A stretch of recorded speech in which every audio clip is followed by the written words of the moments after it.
কাফেরেরা প্রশ্ন করেছে যে আইদা মিতনা ওয়া কুন্না তুরাবান যালিকা রাজউন বাঈদ, আমরা মরে যাব, তারপর মাটি হয়ে যাব, এরপরে আমাদেরকে আবার উঠানো হবে, এই কথা তো বিশ্বাস করা বড় মুশকিলের কথা।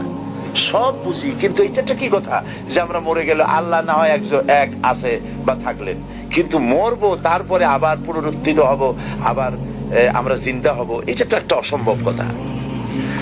সূরা ইয়াসিনের মধ্যে আল্লাহ পাক বলেছেন, কাফেররা এই কথাও বলেছে, মাইয়ুহিল ইযামা ওয়া হিয়া রামীম, আমরা আমাদের হাড়টি গুড্ডি যখন মাটির সাথে মিশে যাবে তারপরে এগুলিকে কে আবার জিন্দা করবে, এটা হবে কি করে?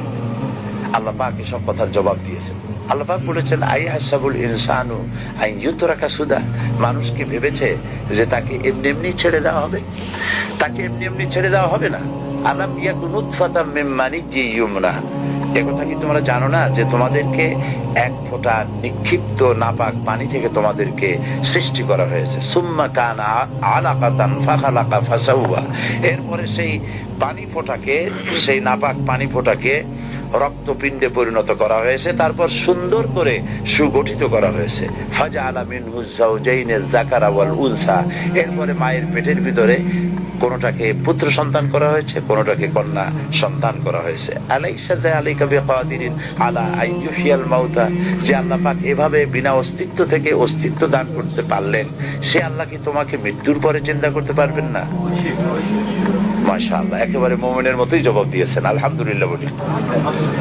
আল্লাহ পাক প্রশ্ন করেছেন, আলাইসা যালিকা বিকাদিরিন, আল্লাহ পাক, এই আল্লাহর পক্ষে কি এটা সম্ভব নয় যে তিনি মৃত্যুকে চিন্তা করতে পারবেন?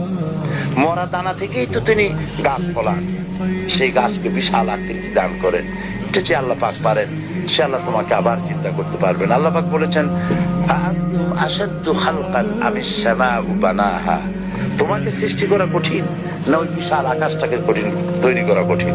অত বড় বিশাল আকাশটাকে যে বানাইছেন, আর তোমাকে বিনা অস্তিত্ব থেকে যিনি অস্তিত্ব দিয়েছেন। হাল আতা আলাল ইনসানি হিনুম মিনাদ দাহরি লাম ইয়াকুন শাইয়্যান মাযকুরা, মানুষের জীবনে কি এমন এক সময় এসেছিল না যে সে কোনো বিষয়বস্তু হিসেবে পরিগণিত ছিল না, পৃথিবীতে কোনো অস্তিত্বই ছিল না, কোনো নাম নিশানা ছিল না, সেইখানে অস্তিত্বে আনলেন তোমার কৈশোর, তোমার যৌবন, তোমার বার্ধক্য, ছেলে মেয়ে সবকিছু দিয়ে টিয়া, তারপর আল্লাহ মৃত্যু দিলেন যে আল্লাহ পাক, সে আল্লাহ পাক তোমাদেরকে আবার জিন্দা করতে সক্ষম হবে, অবশ্যই হবে।